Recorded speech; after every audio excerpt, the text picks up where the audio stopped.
Hey everyone, this is John from EastCoastArmory.com. I'm here today with a track painting tutorial video, and for this video we're going to be focusing on the M60A1, or just the patent family of tracks. So the model that we have here is actually a 1/35 scale Eschi M60A1. It is a vintage kit, and I obviously built it up to the point that we have here. This one is just about completed, which is why it's time to focus on the tracks. Well, this model here, by the way, is going to be the subject matter of its own model showcase video, and that's going to be posted before this video drops. So if you want to know more information about this build, I recommend checking out that other video. And by the way, spoiler alert, it's a very good kit, and it's one of those kits that really did age like wine. But one aspect of this kit that really is something that was a miss when they released the kit, and honestly in my opinion probably kneecapped it and kept it from being as popular as it could have been, is with the Caterpillar tracks. This kit here is a product of its era, and so what the kit does give you is a wonderful set of individual Lincoln length, and I'm using that term very facetiously because these tracks are total garbage, as they are on every single model that supplies you with a track assembly method similar to this. I'm not going to go into the whole tirade on how these things are garbage, and we'll just leave it at that. So for this model here, rather than going with these ones, I went ahead and I'm going to replace them with a set of single piece vinyl tracks here that I picked up off of eBay. These here are a single piece vinyl track from AFV Club, and the tracks themselves are excellently detailed and are far superior to the stock ones in every metric. So normally in these track tutorial videos, I do the video on a workable track link solution. I give it a review and I assemble it and paint and all that stuff. But for this one here, obviously it's not going to be the case because they are single piece vinyl. So instead of going through the tutorial in that regard, I figured I might as well do a complete painting and weathering tutorial on these patterns of track. I do lots of American tanks, and they can be seen on the channel, a multitude of different scales. And a common question that I get in the comment section is, exactly how do I paint and weather these tracks? What type of paints do I use? What type of techniques do I use? Just how do I go about doing it?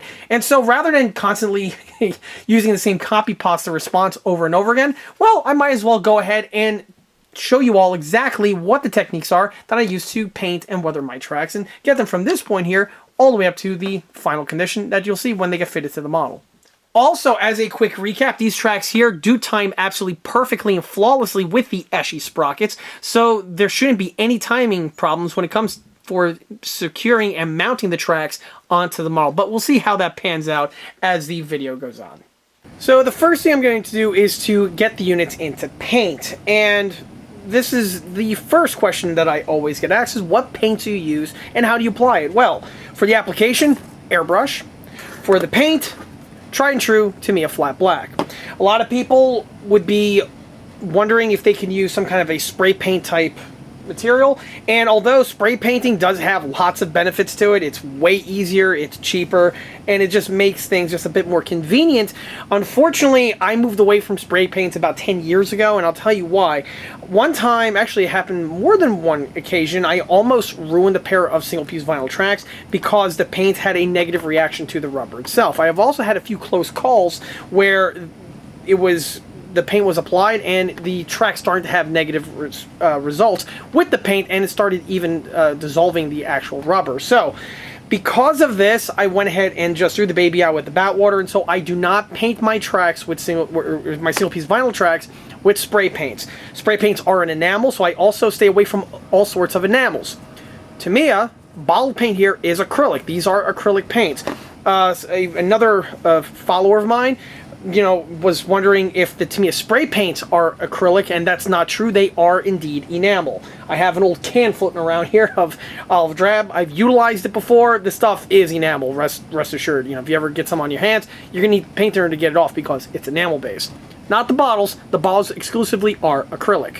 Specifically the ones that say acrylic right there on the label. So these ones here are acrylic. So the paint is going to be applied with the airbrush, and I'm going to just, paint one side, let it dry, flip it over, and paint the other side. And this is the part that takes probably the most amount of time, is just waiting for paint to dry. This is when you're building a model in the warmer months. It's really advantageous, so you just, put the layer down, set the stuff outside within like a minute or so, or about 5 minutes. The paint is all set, flip it over, and you can just do the same thing. So that's neither here nor there, though. So yeah, I'm going to go ahead and use the paint. This is a fresh bottle here of Tamiya flat black. And for the airbrush, when you're adding the paint, normally you want to dilute the paint. This is like when you're doing camouflage patterns or weathering, you want to have, you know, some opacity type effects going. For this, that's not the case. You want to have them as opaque as possible. And you are still going to have to add a little bit of something to dilute the paint just so it flows better out of the airbrush, but you don't want to put nearly as much as you would on, say, a base coat or you know, some of the other applications. Remember, you are painting a rubber surface. If the paint is not, or I should say if the paint is watered down too much, it'll actually start beating on the surface of the rubber, and you're not exactly doing yourself any favors. Fortunately, if that happens, not a problem. You just, you know, paint over with a couple other layers, and eventually the paint will start sticking to the point where it'll thoroughly cover everything up. So that at least is a saving grace. So to get the paint ready, I go ahead and give it a good little shake. In addition to shaking it up, I also stir it, and to stir it, I use the super high-tech method of using a nail. So,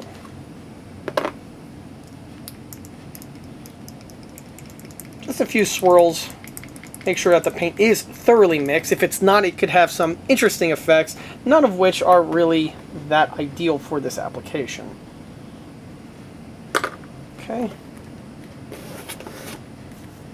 Go ahead, fill up the paint cup.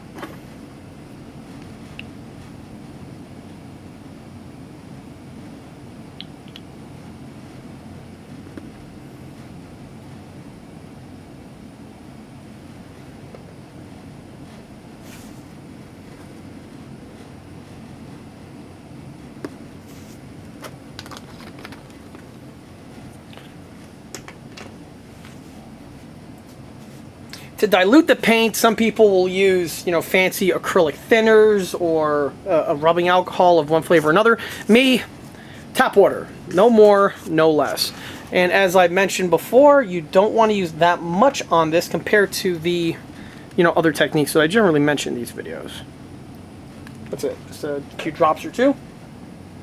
Make sure the paint in the cup is nice and mixed. Okay, so at this point I'm going to throw on my respirator, power up my compressor, and go ahead and get the units painted.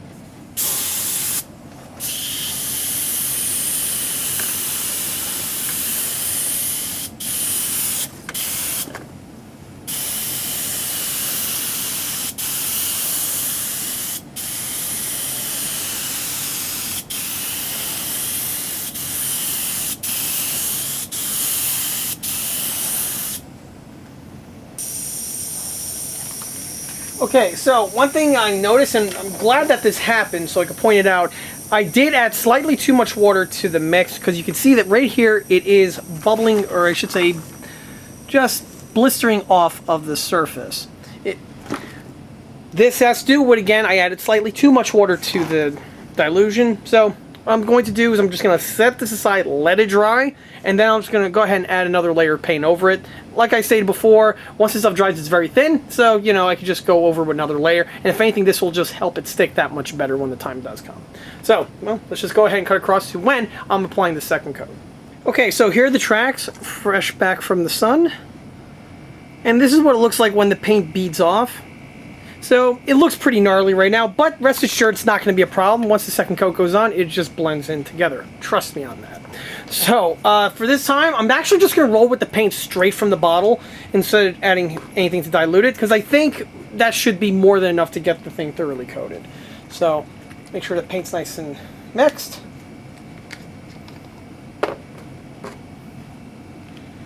Fresh from the bottle. Absolutely nothing added to dilute it, so we're going 100% on this. All right, I'm going to mask up and start with the painting.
So here are the tracks now, fresh from outdoors, and they are all fully dried. As you can see, the paint dried on the surface absolutely perfectly when using straight from the bottle without any sort of additive to dilute it. And this is now time to add the next step, which is to make the metal components look different from the parts that would be made out of rubber. For these tanks, you have really two options. You can make it look newer, where you need to paint the would-be metal areas a different type of color, or you could make it look older by making the metal areas look rusty. So either way is the choice up to the builder. It just depends on what type of style they want to go with. You do have to paint the metal components, because if you don't, everything just kind of blends together and it'll kind of detract from the look of the build as opposed to helping it. So one way to have that differentiation is to utilize a slightly different type of black. So in the past, on builds where I didn't want to make them as weathered as normal, I go with a color like either Tamiya rubber black for the rubber sections, or you can actually just go with NATO black for the metal sections. Just something similar to just give you that Parkerized look on the metal surfaces as opposed to just flat black like you see here. For this one here, I'm going to go with my typical technique, where I'm going to go with the track in a more used or weathered state, and generally on these patents the steel sections would begin to rust specifically after a few years of use, which by the way is contrary to what I generally say on World War II tanks, where the tracks wouldn't really be that rusty, because you gotta keep things in context. A World War II Sherman tank was basically, for all intents and purposes, brand new when it entered into the into the field, as opposed to these patents over here, which survived a lot longer because they are Cold Warriors and generally didn't see a whole lot of combat, but they were driven quite often. So with that in mind, to add the rust, this is going to be done with a paintbrush. The rust I have is my color right here. This is a exterior latex mix that I did a number of years ago. And basically, you could use any sort of like a brownish, reddish brown paint for this. There are a lot of colors under the sun, but you want to make sure that the rust isn't too like red or isn't too brown. That's a common mistake that a lot of people tend to implement on their rusting agents. So for this, just just exterior latex. Open it up. There's the paint right there. So I'm just going to go ahead and apply with the brush. Now, on a patent family of vehicle, and this is true for, again, all of the American vehicles, really the second generation type track, the metal segments are going to be on the face over here, the end connectors, as well as the center portion where we have the guide tooth hardware.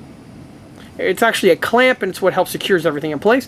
On the inside portion over here, you would have the two sides of the guide horn, and then you would have the end connector still, but on the M60 pattern of tracks specifically, it is wider compared to the tracks found on the HVSS Sherman, as well as the M26 and M46 patents, so you do have some of the skeletal structure remaining. So right here you'll see I just go ahead and I just go and paint it with the paintbrush, just like so.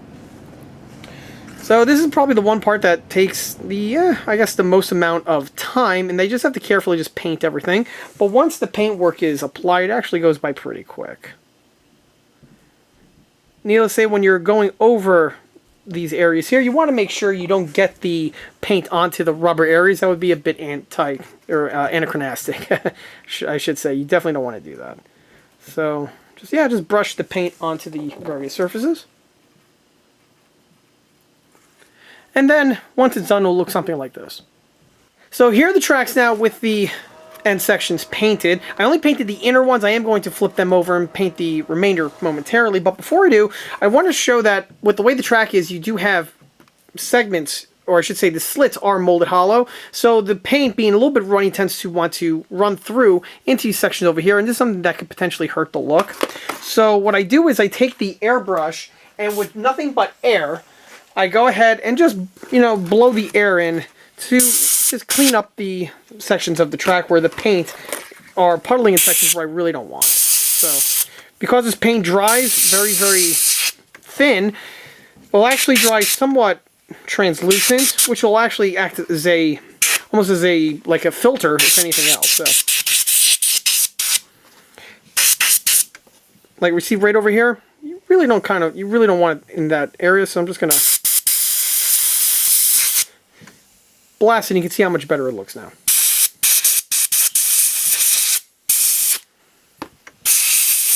Okay, so I'll just do this for a little bit, and once that's done, it's now time to paint the remainder of the metalwork. So I'm going to go back to the inner portion, and now it's time to paint the teeth section of the track itself.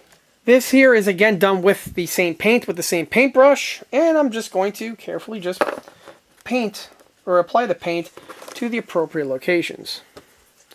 So make sure it's not overly runny, or that you don't have too much paint on the bristles. As you can see, I just go ahead and apply the paint. Once I have one whole track band painted, I'll then set this to one side, let it dry a little bit, do the same thing to the opposite one, and then by the time I'm done with painting that track, this side here should be mostly dry. Then I can flip it and do the other side and repeat to the other one as well. When you're painting this, you want to make sure that the bristles don't hit the rubber pad. You just want to keep them more or less on the metal parts themselves. If you do get a drop of paint on the rubber, it's not too big of a deal. You can just wipe it off with your finger. And like I said, this paint here dries somewhat translucent, so it's not that much of an issue.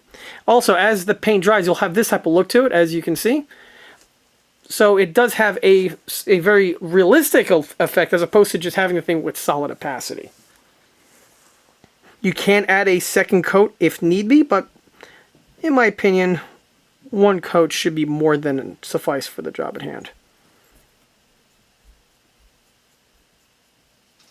And after every layer gets applied, you really get to see how the track is really starting to take form now. So with the teeth done, it's now time to paint the reverse side.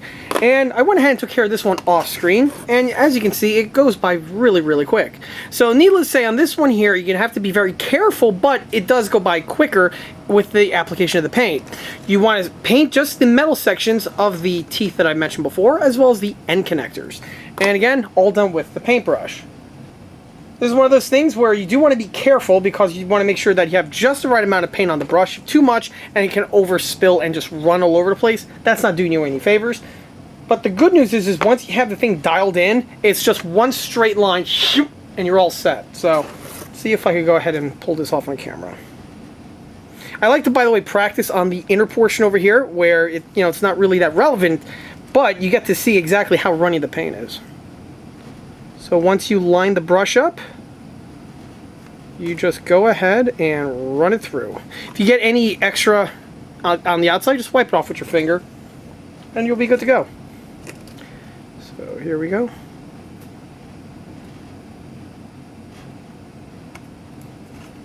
One brush fill can take care of probably about 5 or 6 links at a time. Possibly more.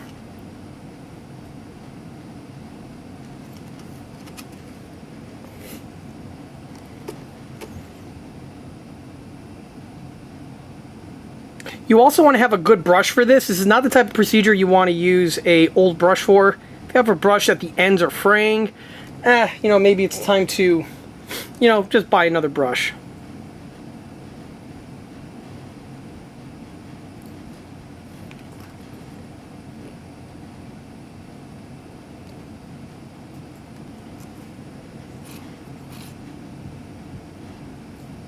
And there you have it. The center teeth sections are all painted. Now it's time to paint the end connectors.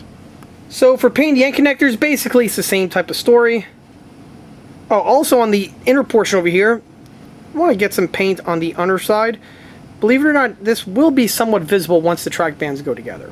But outside of that, the end connectors themselves, quick little run through with the brush, as you can see, is really all you need.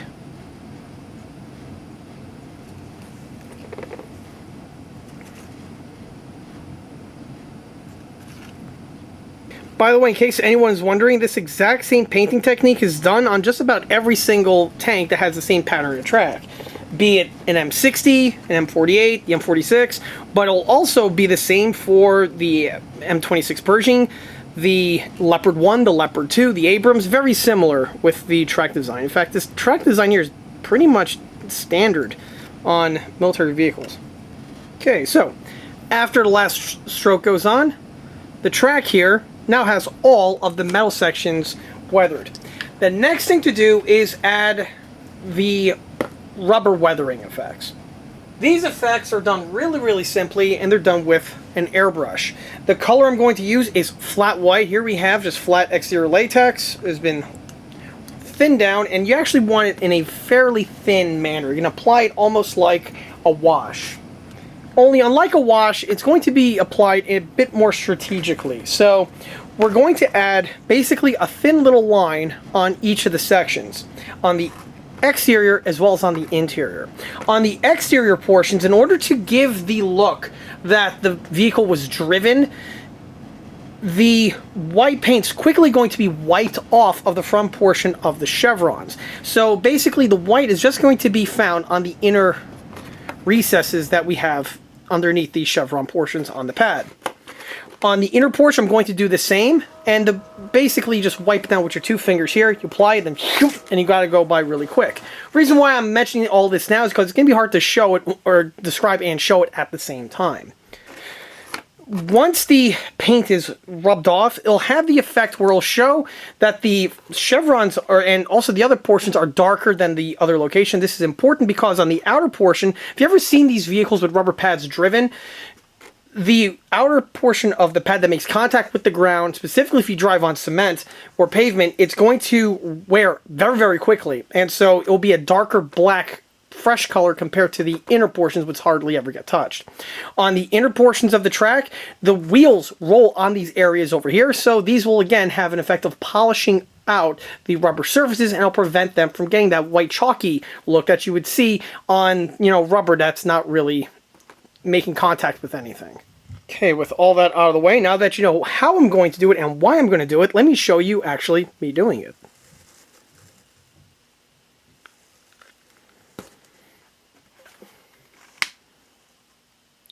Okay, once the paint is mixed, get the compressor where it needs to be with the PSI.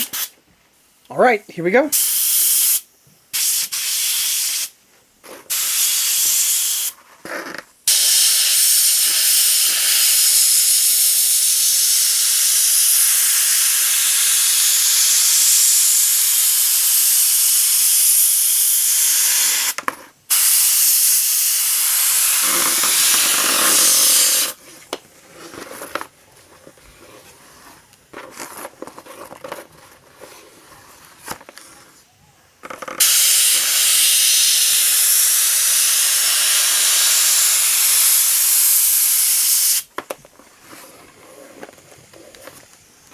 Okay, so there's the inner portion. Before I go ahead and do the outer portion, I'm going to take care of the inner one on this track as well.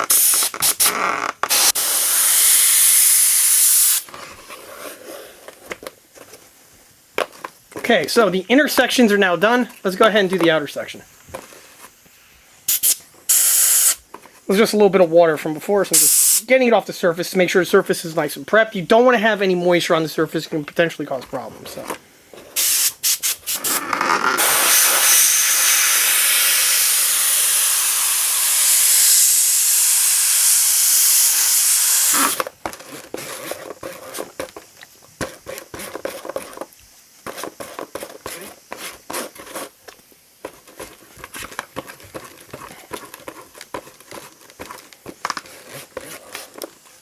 You can also wet your hands a little bit with some water.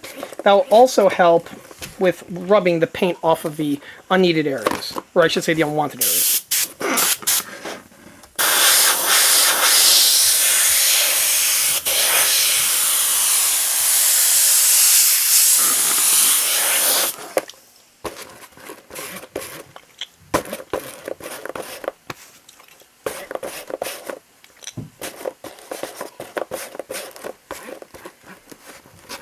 There you go.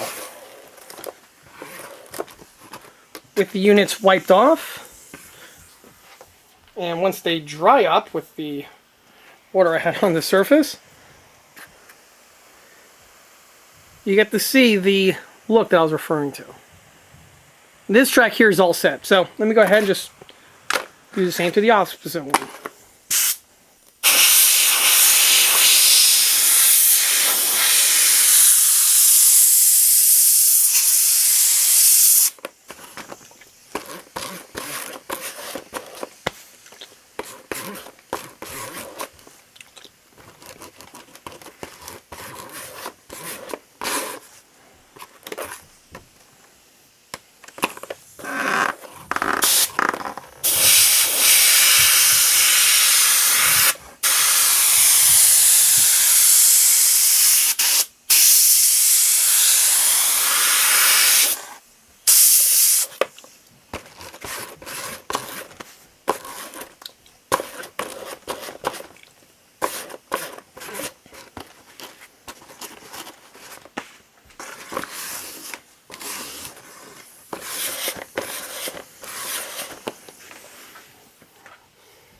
The reason why I do one at a time is because I don't want to get any of the white paint onto the teeth sections that I've mentioned before.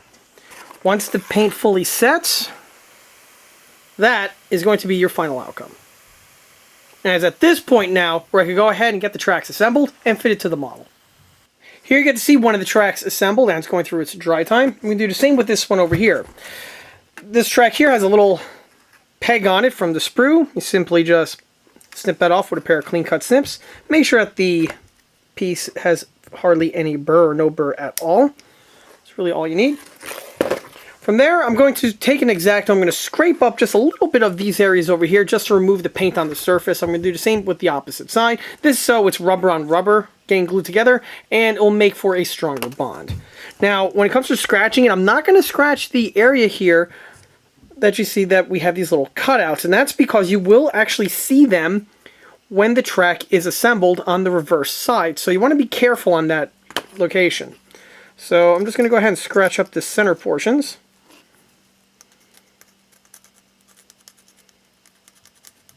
Scraping it off with a knife like you see here. Make sure there's no little fragments left. Do the same to this guy over here. If you don't do this, you'll run the risk of when you assemble the tracks and you're putting them on tension, the glues will give out, and then you're basically now have a job that's a little bit harder than before. Or it's definitely going to take longer than before. But alright, with these areas now scuffed up, it's time for the adhesives. To glue these together, super glue is the name of the game. And I'm going to apply it on the side over here with the prongs.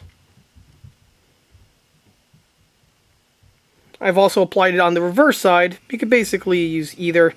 Doesn't really matter, all things considered. Then you just want to line the parts up and just squeeze them together until the little pegs go into their appropriate locations. Once the bands are where they need to be, you could clamp them in place with a clothes clipper or something along those lines. These ones here are just little spring clamps I picked up from Tractor Supply a little while ago. They're awesome. Definitely recommend picking up the set, specifically if you build models. These things are fantastic. So now we just play the waiting game. As soon as the glue sets, we can go ahead and throw these onto the tank. Okay, so here's where the rubber meets the proverbial road, and we're going to go ahead and install the tracks. First thing I am going to do is I'm going to take the turret off. You'll see that the roll wheels have not been installed yet at this time, neither has the sprocket and the idler, but the inner portions of the return rollers have. With the way these patent series of tanks are, is that the rollers over here kind of sandwich and they hug the center guide tooth of the track, and so it's actually easier to install the track in this format as opposed to trying to finagle the pieces when they are fully assembled. It can still be done, but it's just easier in this method. So basically the tracks are going to go on. After the tracks go on, you start putting on the wheels, and then you just top off the outer layer of the return rollers and you're good to go. I also want to mention that at this time the model has went through all of its paint, its weathering work, its markings, and yes, this also includes the varnishing. There's no more varnish or paint work that needs to be done to the model. I do not put varnish on the tracks for the same reason that I touched upon with the not usage of enamel paints, because, I want to play it safe, and the varnish may potentially cause a problem with the tracks. I'm just going to play it safe. It probably isn't. It is an acrylic base varnish that I use VMS, and for all intents and purposes it'll probably work fine, but there's no reason that I need to get varnish on the track, so I'm just gonna roll with it without the varnish on those locations. However, the roll wheels and all the other parts are varnished. So at this point here I'm gonna go ahead and take off the clamps. Super glue at this point is set, or at least I hope it is. At this point here I want to find the center portion of the track where it joins up, and I'm going to conceal this under the top portion over here of the roll wheel. This is a trick with these single piece vinyls. You can hide them in certain locations where the joint area is not very visible and it just blends in with the remainder of the detailing. Okay, so at this point here, once I see, also you want to make sure that the orientation is appropriate, and on an American tank like this, the chevrons are always pointing downward. A lot of people tend to make that mistake. Don't be one of them. So, okay, that's where the center toot's going to go. Here's the sprocket. Like I stated before, the Eschi sprocket and the AFV Club track time absolutely flawlessly, as you can see. And I'm also going to get the road wheel here, and this is going to be used for the front idler.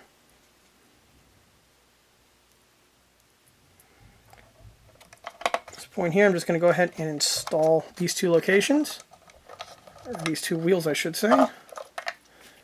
The axles all have paint and varnish on them, so they're going to be fairly stiff. You want to be careful because you could accidentally crack the axle, and that would really suck at this portion of the build. So, there we go. Those are on. I'm not going to use glue for these two. For the other road wheels I will, but not for these ones. So I want to line up accordingly. Okay, it looks like the paint is not letting me install. Okay, what I am going to have to do is I'm going to scratch off the paint on these sections over here with an X-Acto, just to open up the tolerance, which will allow me to install the wheel in an easier manner.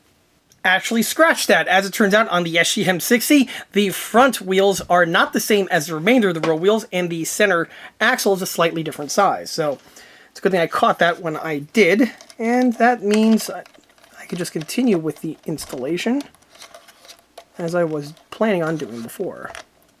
When it comes for the top return rollers, you want to make sure that the track slides in as it's supposed to. This guy here finds its little sweet spot, then plugs in.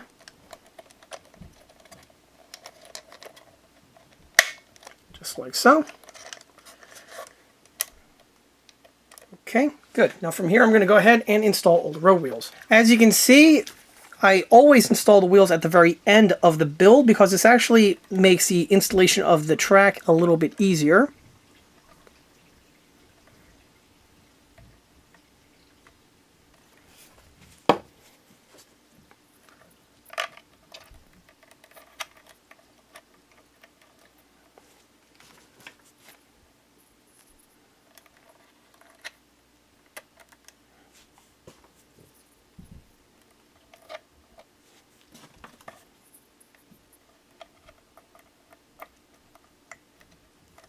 Make sure the wheels are fully seated. If they are not seated properly, that's going to cause a problem with the alignment. You definitely don't want that. All right, and that's it. The track has been installed to this side. Just gotta make sure that's okay. All right, so now I'm just going to go ahead and top off the return rollers up on the top.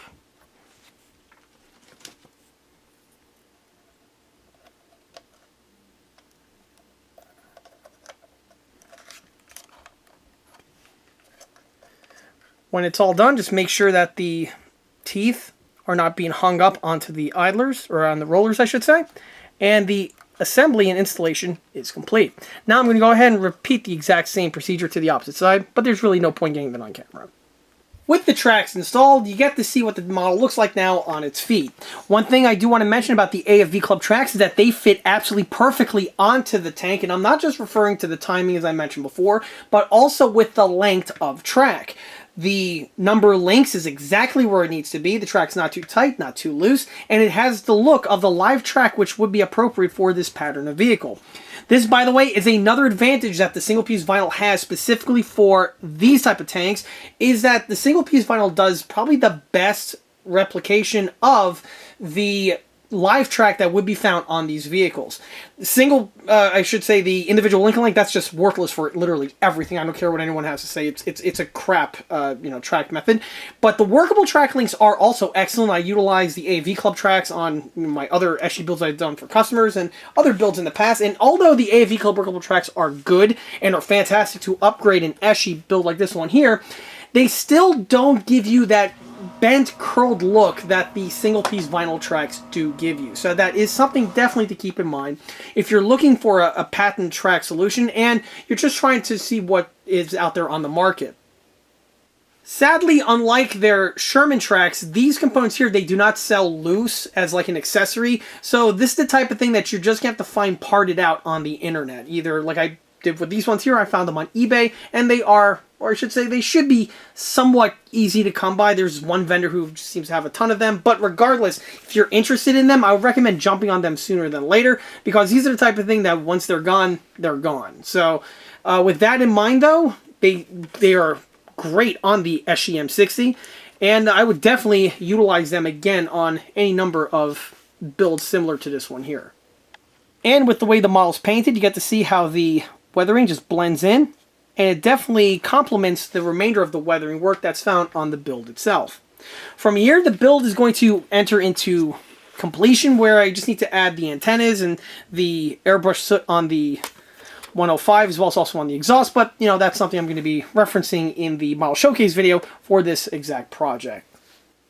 I also want to mention at this time that the exact same painting techniques that you saw in this video here are the same exact ones that I use on all of my single piece vinyl tracks, be it from Tamiya, Academy, AFV Club, and yes, even the Dragon DS styrene tracks. This is the exact same paint with the exact same techniques, no less, that are used on all of those builds, and these techniques here and these mediums have all given me nothing but success on my single piece vinyls. So if this is something that you always wondered how to paint, you now have your answer in video form. And of course, it feels fantastic to rescue an SE M60 from the clutches of the cancerous individual Lincoln Logs. But that's a topic for another video for another day. And with that, that wraps up this painting tutorial for the M60 pattern of track. If you like this video, be sure to subscribe to this channel, where it's a great way to keep up to date on new posted content, being tutorial videos like the one you saw here, to model showcase videos like the one that I'm going to be posting for this vehicle, as well as the larger scale project update videos that frequently get posted to this channel. Another way to keep in the loop of new posted content is by liking us on Facebook. There, I have more photographs of this particular build, as well as the other builds that have been seen on the channel in the past. And of course, don't forget to swing by EastCoastArmory.com for more 1/6 and 1/16 scale builds and detail components. Thanks again. I'll be seeing you all again on the next one. Till then.